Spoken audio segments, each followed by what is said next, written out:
Welcome to Rebecca Sounds Reveille. Well, today I have a guest that is really on the move and is forward thinking. Yes, I'm really excited. He is not only the partner but founder of At Financial. And that in itself should tell you a little bit about how forward thinking that he is.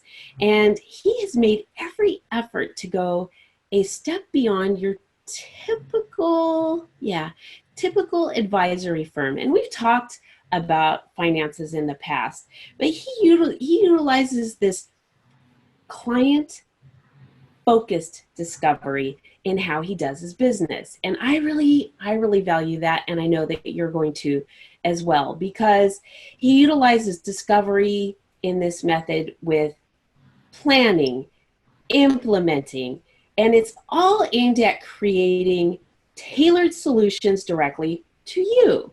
And this is important because we all have a different way in how we handle our finances. We all have a different way in which, well, our finances are handling us, right? And that really shouldn't be the case, because when this happens, it can lead us spiraling out of control and frustrated. And I don't know, I'm envisioning just like us with our hair all over the place and frantic and not knowing what to do. But what's really important about this is that his business At Financial is tailored to business and individuals. So if you have a small business, you're an individual, or even a big business, he can actually help direct which direction that you need to go.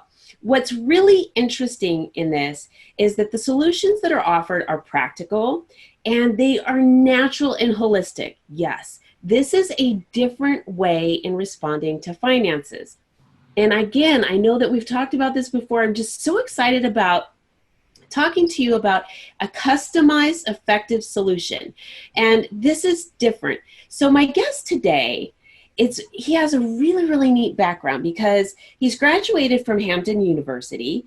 He was magna cum laude. And he holds several licenses.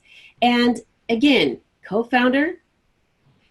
He's also been a business consultant. He's got a doctorate in psychology. Yes. So this is important. Why? Because he's going to understand how we think about how finances are and how it applies to us on an individual basis. This sets him apart and his business apart from other financial investment institutions. And I say institutions because that's like big business, and they're, responding to you in this cookie cut mold, and you are supposed to do this, you're supposed to do that, without taking into account all of these other little factors and how they apply directly to you. So not only that, but my guest has so many different humanitarian working relationships and awards behind him that really also sets him apart. He has contributed to so much research in just examining social dynamics and methods in optimizing. Now listen to this. Optimizing cooperation and efficiency in team groups. This is really important. And he's going to explain to us why in just a minute. So without any further ado, let's bring him on to the show. Welcome, Sam McElroy. Welcome. I'm so excited to have you here today. Yes, thanks for having me, Rebecca. I'm glad to be here. How did you get started in this? Because you have a doctorate in psychology. You just have moved and put psychology into finances, and this is something that is not common. Mm-hmm. Yeah, it's a really interesting background, and I'm really just so grateful to have had a lot of the experiences that I've had throughout the course of my life, because it really has given me a unique insight or a unique lens, I guess, in which we approach what we do with people. But, I talked to a lot of other psychologists about this. Having been in the field, they really understand what I'm getting ready to say. But psychology is such an adaptable field. The skill sets that it gives you can really be intertwined and interplayed in a multitude of different varieties. And so starting out, my background really was in the social sciences. You know, my undergrad degree was in sociology, and from there I entered a doctoral program for psychology, really focusing primarily on clinical psychology. So it was actually working with individuals around trying to just make sense, better understand themselves, better understand the relationship they have with other people, the relationship with the world, and in doing so, help them lead more productive lives, whatever that really meant. And all along the way, you know, through a number of different entrepreneurial efforts, I stumbled actually across who I would call my first mentor, and he was the one who actually encouraged me to get into the field of personal finance. And as I did that, I was kind of working in personal finance and psychology in tandem. And after a while, that where my heart was really drawn, where my passion wasn't necessarily in having a traditional clinical practice, but it was in developing an interconnection between finance and psychology. So being able to look at the psychology of personal finance, but also being able to work with corporations and nonprofit organizations around finance and about how to be stronger from an economic standpoint. And there's so much dichotomy, you know, the more we talk, we'll kind of get into it, but there's so much that really comes into how finance influences the way that we react with our community, with our families, and with ourselves. Oh, that's a really good point, because so one of my first questions, I'm going to come back to that thought here in a second, because one of my first questions when you were talking was, I wonder how many people that when you were doing your research and studying, really the common denominator in some of the challenges that they were facing were finances. And that brings me back to my next question, in that how much of this comes back to our response being based on either income, lack of it, or the pressure based on owing or not being able to obtain. Yeah.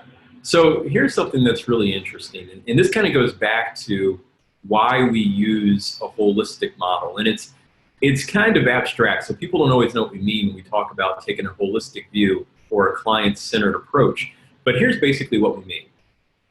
Too often, I think we look at money as this inherent thing that we want to try to attract, or we want to try to have. But at the end of the day, what really adds personal significance is the things that are practically meaningful for us. You know, money is always an ends to a mean. It in and of itself doesn't actually accomplish anything. But I, as a human being, have people, I have causes, I have things that are practically meaningful for me. And to the degree that money becomes involved, it either accentuates things that I can do and gives me a broader reach, or it can be, you know, for lack of a better word, a problem or a stumbling block that can trigger a lot of the same psychological processes that can give me issues in personal relationships or give me issues in my workplace or other things like that. And so we have to understand how interconnected it is with us as human beings in terms of how we relate to the world. And that's so interesting. I find all of this so absolutely fascinating. Yeah, it really, you know, goes so much further than that. You know, we talk about a lot of what we do when we work with clients, in a sense, we've stolen from concepts from the field of psychology. And while psychologists that are watching this may say that this is like not really what these concepts are meant for, but in me, you know, for us, it was a way for framing some of the things that we think about. And here's one example. When you start working with family dynamics, there's a model of psychological work called family systems. And one of the core tenets of family systems is the idea that, you know, you may have, let's say, a couple siblings and a husband and a wife, and they come in presenting with a problem that, you know, Johnny over here keeps getting in trouble at school and nobody can control him. And so some models in psychology would hyper-focus on Johnny and Johnny's behavior, but family systems would say that really this function is in the family, in the system, and that they're each facilitating roles that are making this behavior manifest. If we apply that then to the world of finance, I see so often in families and in couples where there are issues or problems or, you know, relational things that need to be worked on, but money in a sense fills this role of the dysfunctional person, so to speak, the problem child. And so while there's really other things going on at the core, it's easier to focus on the argument over finance or over money because it's something tangible and something that allows them to almost take a step back from the real problem, the core issue. Oh, that makes a lot of sense. And so when you started getting into finances and really focusing on, combining your learning from psychology into this, how far then afterwards was it that you ended up founding your app financial company? It was all pretty seamless. In a Ooh. way, I can say that I didn't plan any of this. In fact, so much of what happened in my life was, serendipity in a sense, just kind of taking a step forward, things just happening. When I initially kind of got introduced to the world of personal finance at the time, I had a real estate investment company. And I actually was looking for private donors, private funders in a sense, that were helping to fund some of the real estate deals that I was working on. And it just so happened that through a friend of a friend, I was introduced to a financial advisor, and I was trying to convince him that he ought to get into real estate with me, and he ended up convincing me that I actually should get into finance. Throughout the course then, I started really just developing what would be kind of like my own private practice. And we just called it McElroy Financial, and it was focused more on retirement planning and some college planning and some other things. And I kind of got into consulting with businesses and doing some pieces around that also. But there was a realization that the way that the financial industry was moving, I think, was starting to really split from what individuals wanted from our industry. Okay. Meaning that, and this isn't to put anybody down, but I think if you ask anybody, one of the biggest problems they have with the financial industry, it comes down to lack of personalization and distrust. And over the years, I think as an industry, we've earned that. We have made things so convoluted that the average investor really has no idea what we're talking about. So they have to just blindly trust us that we're doing what's in our best interest. But we know that the model that the industry uses primarily to make revenue oftentimes is at the expense of the personal investor. And that just breeds distrust. We see so many areas where people are getting taken advantage of from Ponzi schemes or just from overcharging of fees. Well, and what you're saying is really crucial too, because trust in any relationship is crucial. And once it's broken, it's very, very difficult to regain.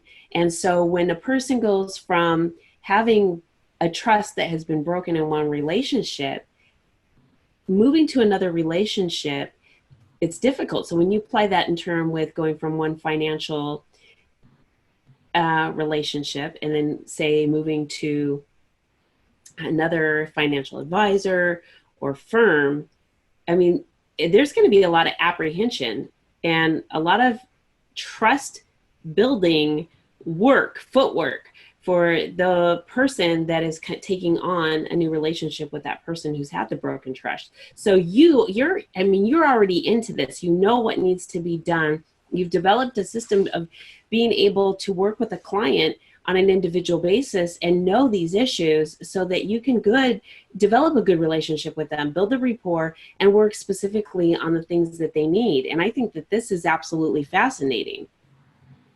Yeah, it's all of those things. And I think you kind of had a key point kind of in what you were saying when you're talking about what happens when there's a breach of trust. We know that whether good or bad, our earliest experiences tend to shape our paradigms. And no matter how much we want to break free from those, if we don't intentionally try to reset the stage, so to speak, we tend to default to old paradigms and old ways of thinking. And we see this in every area, not just finance, but you can see it in relationships. You can see it, when people have been hurt or abused or whatever else it might be. And the same thing is true kind of when it comes to money. So if somebody has had an experience, whether personal for themselves or whether kind of like a collective shared experience of feeling taken advantage as the collective because the industry has done something that has kind of breeded this mistrust, the question is, what do people do to start to repair their faith that somebody out there in this industry could actually start to help them accomplish things in their own life? And the answer to that is that it happens the same way in finance as it does in our personal lives, that it starts by being centered. It starts by being present with the individual and by putting them first. They have to understand and they have to come to internally believe that it's not just another talking head, it's not just another sales pitch to get them to be manipulated into doing something, but that you actually understand who they are, what makes them tick, what they care about, and that the two of you can join together to collectively try to accomplish that. I absolutely love it. So tell me about what App Financial does and what you do. Yeah, when I think about App Financial, there's two primary pieces that I would say are what distinguish us kind of as a company. The first one is that we are holistic in nature. And what that means is that when you look at the financial services industry, I think that the way that it exists today is very fractionalized. Meaning somebody is going to have an insurance agent who does their home and auto and personal umbrella. They're going to have an accountant who does their taxes, someone who does their investments, someone else who maybe does legal work, and someone else who does their life insurance or health insurance. And all these people are so hyper-focused in their own silo that none of them are communicating with each other and none of them are trying to create this synergistic plan. So what we're set out to do is to have a client-focused approach where we have a breadth of knowledge in multiple different disciplines so that when somebody comes to us, we can start first with trying to understand where they are and where they're trying to go, and we can then bring a holistic plan around them that helps to encompass every aspect of what they're doing in a way that pushes forward and pieces aren't working against each other. The second piece that's unique, I think, for us is that I would say that we specialize in what we call retirement income distribution planning. Okay. People talk about retirement planning a lot. But in my mind, and this maybe is my own personal bias, but I think I've seen it enough in the industry that I would say is true, but what the majority of the industry calls retirement planning, I don't think actually is retirement planning.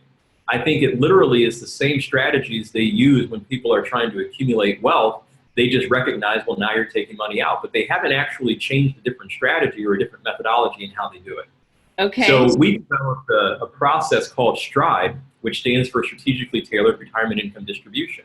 And it is a process that we utilize to take people who are retired or approaching retirement and actually lead them step by step through a repeatable process to transition from living off of, well, now I go to work for income, to actually being able to live out of or live off of their resources and assets in perpetuity in a meaningful way. Oh, that's pretty interesting because there's a lot of people who have either been through a situation like the crash here in the economy a few years back, lost all of their retirement. They lost a lot of money on their 401k, and then they ended up having to retire and have nothing. And they're saying, okay, I've got this fixed income now. Maybe it's Social Security or whatever. And they're thinking, what do I do now? Because I still have X, Y, and Z to meet, or this is what I would like to do. This is what I would like to achieve to do whatever, or leave a legacy for my children, or whatever the case may be. And I think there's a lot of retirees or those that are approaching retirement, maybe that didn't even, have the forward thinking back then, or have the means, or whatever the case may be. And they're at a starting point now where they go, okay, I need to do something. But there's a lot of places out there that are telling me that I can't because my debt to income ratio says that I don't have anything extra. Now what do I do? And who's there to help me? Because everybody that I talk to is saying, I'm sorry, I can't help you. If you don't have an extra $500 or $1,000 a month, and they're saying, well, that's all I get. Where do I go? Who do I talk to? What do I do? And I think with what you're telling me and what you're sharing with the audience is fascinating. I've said that 3 times already because it is. And it is. It really is. I think that it really is so important because it's hitting home with people that have a need and know that you're going to really be able to talk to them and work specifically with their individual situation, and they're not considered a lost cause, or that, okay, well, here you're fitting, like I said earlier, into this cookie cutter thing, and I'm sorry, we just can't help you. That you have a way to work with each individual to help them move in a direction that is custom for them. And I really like that. If you had something that you could share with the audience that would help them move, forward today, like if they could just, after the show today, they were going to like, okay, I'm really excited about this. Or I've learned something from Sam. What would you say that could help them feel inspired and ready to move and make a change? You know, I want to answer that by telling a little story, and then I'll tell specifically what I think people ought to do. But there is an organization here in Chicago that we've been involved with for a number of years, pretty much ever since the local chapter of the organization started. And it's a nonprofit organization called Back on My Feet. And really what this organization does is it works with people that are homeless or experiencing homelessness to help them. Really, the end goal is to help them transition into permanent housing, into having a job, into having a stable life in terms of, from an economic standpoint and personal standpoint. But they do it through the power of running. And here's why this is so interesting. What they recognized, and I don't know how intentional or unintentional it was, but what they recognized is that before you actually can start to see the outward manifestation of success, you first have to change the inner dialogue that you hear about what is possible and isn't possible. So through running, they find that they can do things they never thought they could do. And now you have people that were homeless that have gone on to be able to run marathons, and they're recognizing that whether it's doing a 5K, whether it's doing a 10K, a marathon, or even if it's just getting up at 5 in the morning to do local runs, each time they do that, they're realizing their own inner power. And this is the same thing that's true for finance. I can't tell you how many people that I talk to that are reluctant to do anything or to change anything primarily out of fear. And fear binds them, and it holds them in place, and it keeps them stuck.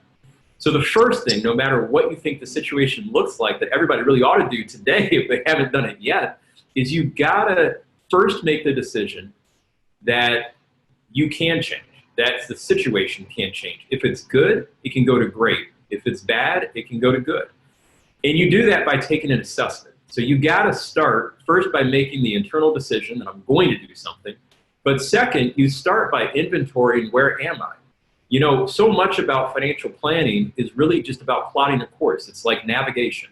But you can't plot a course to get anywhere if you don't know where you are today. So you start there, and then you start thinking about, okay, how do I apply critical thinking and strategy to plot a course to where I want to be in the future? I absolutely love it. And I just think that you have said something that is very, very powerful. Absolutely love it. So let me ask you, if our audience wanted to get in touch with you and get a custom tailored program for their financial situation, what would they need to do? Is the best thing to call you? And if they're out of your area, do they do video conferencing? Do they start with your website? What is the best method? And can you share with the audience how to do that? Sure. So the first thing is just to connect with us. In a sense, that's just like raising your hand saying, I'm here, like, let's do something. And you can do that either by going to our website, which is just www.atfinancial.com. Go to the info page and drop us a line. Or you can just call us at 312-767-9166. But we've designed our process so that we really do most of the heavy, lead people through the process. All they have to do is raise their hand and say, here I am. So once they connect with us, they're in our system. We won't let them slip through the crack, and we'll keep telling them step by step kind of what the next pieces of the puzzle are to move them forward, This is fantastic. I want to thank you so much for being on the show today. You have got a fascinating background. I think you've got the right strength in the way finances need to be holistically tailored to each individual. And I thank you for being on the show and sharing so much insight and very important and key insight with the audience today.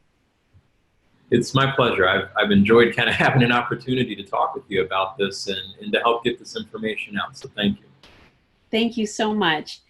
And I want to thank all of you for tuning in today. And please share this information with your friends, your family, all of the people that you know on social media. This is a different approach to finances. And definitely think about the connection that the finances have within you, and also the information that Sam shared in what you can do today to make a change. And you can start that change today by giving at Financial a go at making the change in your area of finance.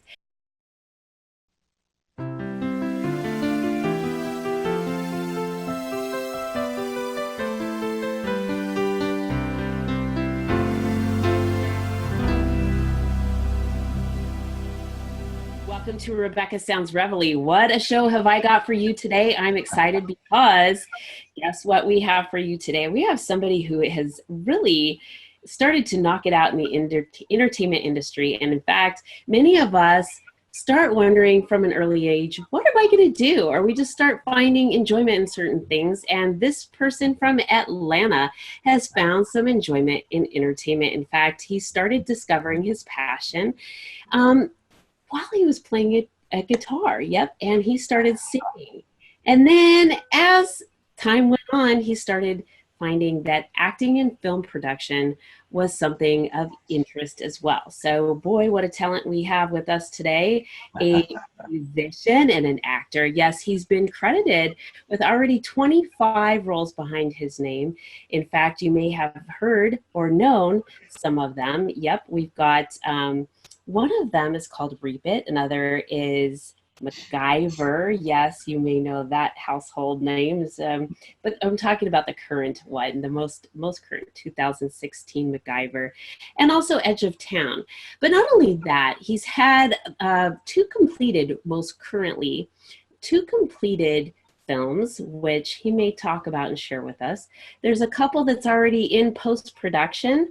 There's one that's in pre-production, and he's currently filming something that we're going to talk about today, The Bounty Hunter. Welcome to the show, Erik James Morris. I'm so excited to have you here because what a history you have and what talents you have, and we're going to talk about some of this stuff. All right. Well, sounds great, Rebecca. Thanks for having me. I'm excited. So you started, you're here in Atlanta picking up the guitar and singing. What did you start singing? Were these things tunes that you started making up of your own, or were you picking them up off the radio? What was going on? Well, truth be told, I started playing guitar when I was a little kid, and I had a stepdad at the time, and he bought me a guitar, and I started learning how to play. And when I was a kid, you may not be able to tell from where I'm from and my southern accent or whatever, but I was a big time skateboarder when I was a kid, and that was my thing. I mean, we're all into riding skateboards and tearing up the neighborhood, skipping school, had long hair, that kind of thing. I was one of those guys. I so don't picture this. This is awesome. It's kind of crazy. People look at me like, what? But I'm like, yeah, that was me. And anyhow, I just played a lot of heavy metal, punk rock type stuff. Okay. And, had a little band, and we got a situation here with the cops. I don't know what's going on, but anyhow. Okay, wait a minute. You just have to tell the audience where you are since you said situation with the cops. Oh, I'm still in the parking lot of Dunkin Donuts, everybody. This is awesome. Okay, the irony in it is awesome. Okay, go ahead. Yes, I live in my car. I'm just kidding, but I have before in the past. Anyhow, I was in a punk rock band as a kid, and just had a passion for music. I played a lot of heavy guitar. I got real good at guitar when I was a kid, and played a lot of those crazy fast solos. We did a lot of death metal and just a lot of just that's what we were into, And then I had to grow up, and then I cut my hair, and I got gave up the skateboard and started trying to become a man, a responsible man, that is. So I hung up the guitar for a while. It didn't really fit in my lifestyle. And then I got married young, and I just kind of would beat on the guitar here from every now and then, on the weekends with some buddies or something. And it wasn't until much later in life, in my 30s, I actually picked it up and really gave it a good go again.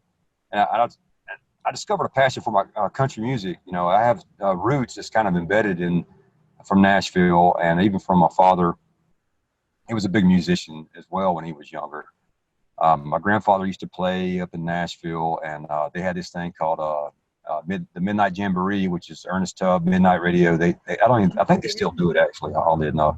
But he would actually go to those and play. And a lot of the big legends of today, he's played with them guys. And they had what is called these barn jams. They would meet up in these weird barns and just have these hoedowns, whatever you want to call them, And he was a player. He loved it, and he was big in the country music thing. So I've kind of followed in his footsteps, and I enjoy country music myself. I sing and play it, a lot of it. I also do old rock and stuff like that. But I started playing locally out at bars and restaurants and started really making a go of it. And I got to where I was really busy. It started consuming my life. I played out all the time. And one man show, I'd have sometimes a duo. Sometimes I'd do some things with a band. Even went to Nashville and cut a little album once. I don't even want to talk about that, everybody. It didn't turn out like it planned. But I did go and I tried. So that was a good experience. I learned a lot. And so now I still play. I'm playing a festival here in a couple weeks, which is kind of cool. I cannot wait to hear this because I know that you're going to put it on Facebook and you're going to, because I love the videos that you put out already, and we'll talk about that here in a little bit. But what a versatile genre repertoire that you have. I mean, from, punk to, just rock and country music. I mean, so this is, the versatility is fantastic. And so then you went from there into film. And how did you, transition from doing music into film? Well, it's kind of a weird story. My son, who is a little older now, he when he was a young teenager, he had an interest in it, trying to be an actor. He wanted to try. So we tried to make that a reality for him. So we went and got his headshots, and I got him with a little agent. And when you're a minor, you have to go on set with them because they're underage. Right. So little roles here and there. Made a lot of featured background stuff because he didn't really have a lot of acting experience. So we would go with him, and I was with him on set one night for a young independent filmmaker who's doing some awesome things today. But at the time, he was kind of new. And he asked if I would be a background for him. A lot of guys didn't show up, so I did. And he said something to me that kind of stuck out. And he asked me if I was an actor or not. And I said, no, man. And he told me I had an important look, which I was like, what the hell is that supposed to mean? So I had to really think about that for me. I took it as a compliment. And anyways, I just took that, put it in my tool belt, and just kind of moved on. And then my son, he kind of grew out of it. He's more of a sports guy. He was into playing football, and see, I guess he saw how much of a job it is to be an actor. The pursuit is just a hustle, getting rejected at auditions and things like that. I think it started to wear on him a little bit. Okay. But I took the director's note, and I said, you know what? I think this might be something I would want to try. So I gave it a go. I started taking classes, and I started doing background work, and got familiar with the industry that is so unlike anything you would think it is. And I fell in love with it. What can I say? And I hadn't looked back. I've been pursuing it ever since, and I've really devoted myself into the industry heavily. Well, not training as much as I was, but I used to train. I mean, I was religiously at my acting class every week. I'd take different workshops from other acting studios, things like that, to try to get me better on camera. Because it's just so different having to step out. I mean, my biggest experience being an entertainment professional is being on a stage in front of people performing music, which that in itself is can be tough in the beginning if you're not used to it. Okay. But to be an actor, it's so much more difficult. It's just a whole different vibe, but I get a lot of the same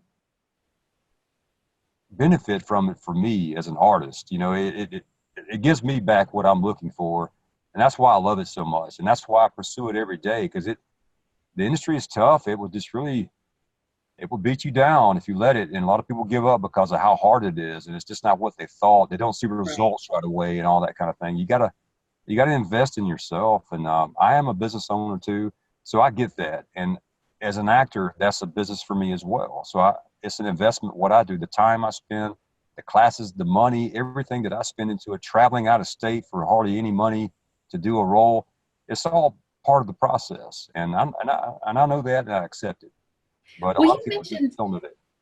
you mentioned two things that I really want to point out for the audience, because I like to leave them with things that will help them, really shape their direction. And you said two things, and that was invest in yourself and never give up. And I think both of those things are crucial to really having us fulfill our dreams, whatever that is. And even if it's just having peace at home. Mm-hmm. And that's really important. Another thing that I want to talk about too is when you're pursuing your passion, your interest, which you're doing now, it doesn't mean that you just can immediately give up everything else around you. You still might have to do some other things, and you're a business owner, and you have to continue working really hard at that while you're still pursuing your passion. Tell me a little bit, and tell the audience a little bit about what you do with your business.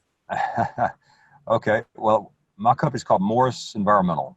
We recently, for this year, we shaped up the name to just Morris Enviro. It's just easier to say. That it's a lot of people cannot spell environmental oddly enough. I mean, I'm like, really? The N before the M, but a lot of people just don't get that. So when they try to send me an email, they misspell my damn email. They misspell my email all the time, and I'm like, man, dadgum. So we changed it to Morris Enviro, which is just a lot easier and shorter. So, but Morris Enviro, we're a waterproofing company here in Atlanta, Georgia. We do waterproofing for your home, basement, crawl space.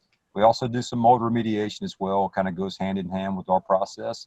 We also do commercial spray applied roof coatings, waterproof coatings, things like that. But yeah, we're a waterproofing company. And I have a background in construction. I've been in construction my whole life. Back when I was a punk riding skateboards, I used to clean out framing houses at residential projects that were building framing houses, and making like $5 an hour, cleaning up job sites, blowing up paint cans and things like that. That's where I started. And then I grew from there to becoming a senior field engineer, building high rises, $200+ million projects. I never went to college, but it was something that I knew I wanted to do. And it goes back to what we were saying, is that I wanted to learn how to be that guy. I'll never forget one time I was on a job site when I was about maybe 19 or 20 years old. And I was shooting grade, putting in some footings, had a crew of guys. I was like a lead carpenter guy or whatever you want to call him. And I watched this guy, and he had a tripod, and he kept writing these little notes in his little orange book, and he had the long hair with his hard hat on backwards. I was like, who is this guy? You know what I mean? And they're like, somebody said he's an engineer. I was like, okay, that's what I want to be. So, and I took the steps, and it just kind of all came together. I happen to be really good at doing layout and reading plans. It's something I'm just naturally good at. I don't know why. And so I started applying myself for that, worked with some great engineers, taught me a lot, and went and bought my own books and used to spend time at Barnes & Noble reading about it. And I just became good at it. And but I graduated out of that. I don't make a good employee. I mean, I'll be honest with you. I'm made to be a business owner, because I don't do well. I do well as the head, not as the follower. I just don't. I have a tough time. It's not that I'm anti-authority. I just have a tough time really working for other people and doing things their way when I know it could be done better. And you have a vision. Yes, and it's hard when you have a vision to be limited on that, because people put you in a box and you cannot use creativity or even ingenuity in something that you can do more efficient or whatever the case may be, which I want to share with the viewers. You have developed a way to share some of the things that people can do with your services by utilizing video. So you're incorporating your acting and visualizing with your current. I mean, this is fantastic with your business, with your acting business, and you're merging them with your current, Morris Enviro business, and I love it. I mean, not a lot of people will do this, and I happen to love scrolling through my Facebook feed and knowing that I'm going to see something that I can use personally. It's really hard sometimes when you're thinking, okay, how can I do this on my own or just get educated about this? And here you are sharing this information, and I love it. And you're good at what you do. And, I mean, you're natural. Somebody already told you this. And so this carries very well into your other business. So speaking of film, you're currently working on a project, The Bounty Hunter. Tell me, because I've seen some pictures on the Facebook movie page, your actor page, Right. your bounty hunter, you being on set. So can you share with us a little bit about that? Sure. Yeah. The Bounty Hunter it's an independent project, but what's really cool about the director. He has a little company called BWC Films, which stands for Bravo Whiskey Charlie Films. It's a veteran organization. He is a war veteran himself, the director is, and he tries to incorporate as many veterans as he can in his projects. So that's kind of cool right there alone. I was in the Air Force, and I'm not a war veteran. I used to put fuel in planes. I mean, nothing to write home about, but he likes the fact that I did serve. So he tries to use guys like that. Everybody that's in this project is not, don't get me wrong, but the fact that he's trying to utilize guys that are definitely war veterans, combat veterans, things like that, is cool, because it can be tough to adjust to normal life and things like that for some guys. It's been through that. He's one of them. Now, with that said, Bounty Hunter is a cool Western film. It's based in the Civil War era. It's a kind of a love story with a lot of true, Western type shootouts and things like that. Some of your typical Western-y type stuff. My role, I play a guy named Gentleman Johnny. I'm a kind of a towny guy. I'm a clean cut. I'm the love interest of the story. Basically, the girl, her name's Belle, and we're in love with each other, and her father doesn't like me at all. He's like this big town crooked guy that has all the money and control, and he wants to frame me for a murder that I didn't commit. So he hires a bounty hunter to track me down, to have me killed, really. And the bounty hunter along the way discovers that I'm actually innocent. I've been framed. So he kind of teams up with me and a bunch of other guys, and we wind up having a battle with this crooked guy in town with his men. It's a big shootout. And so it's kind of cool. A lot of facts he's thrown in there. It's based on a lot of factual events, things in the Civil War here in Atlanta area. He tries to incorporate some of that into some of the script, like dates and places and things like that, which is kind of cool. He's trying to be accurate with the period. So, and he's done a very good job, even though the budget's not really huge. He does have somebody already that's going to be a distributor for the project, which is cool. It may get reshot down the road. I hope it does with a bigger budget, because I think this Western film has a lot of good potential. And I don't say that about every project, to be honest with you, but so, it's the truth. But this one has a very good script. The story's really cool. I like Westerns myself, and I don't think they do enough of them. So I like the fact that he's trying to do one. People don't do them, especially on an independent level, because they're not easy to do. You have costume, right. You have period correct stuff. There's horseback riding in this film. And there's all kind of things that you need professional stunt guys for, but he's able to make it happen with guys that can ride. I can ride a horse. I mean, I'm no rodeo guy, but I can get on one and make it go. The other bounty hunter, he can ride a horse too. He's well versed in riding. So stuff like that, it's kind of cool the ways to make it come together. Now, it's taking a long time to get it complete because of the things I just said. Mm-hmm. It's not money. But it's coming together. He's going to wrap it up here very soon. So I don't know where it's going to wind up. It may be on Amazon Prime. Who knows? May get reshot. Maybe you'll see it on Netflix one day. I hope. But it is a good, cool story, and I hope everybody that's watching look out for it and tune in. I love it. And you have some upcoming projects. I think that the audience, I don't know how much you're able to disclose, but I think that they should keep an eye out for your name.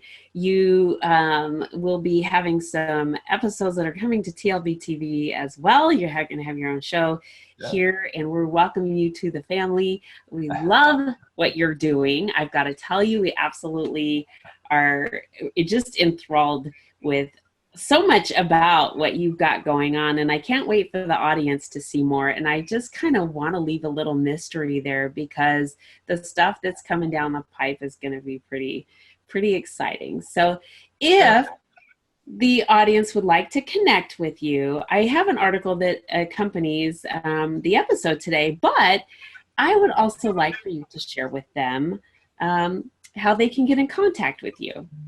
Yeah, well, just find me in Atlanta at a Dunkin Donuts parking lot. I love their coffee. I think there's something in it that's addictive because I can't stop drinking it. I'm like, man, what's in this stuff?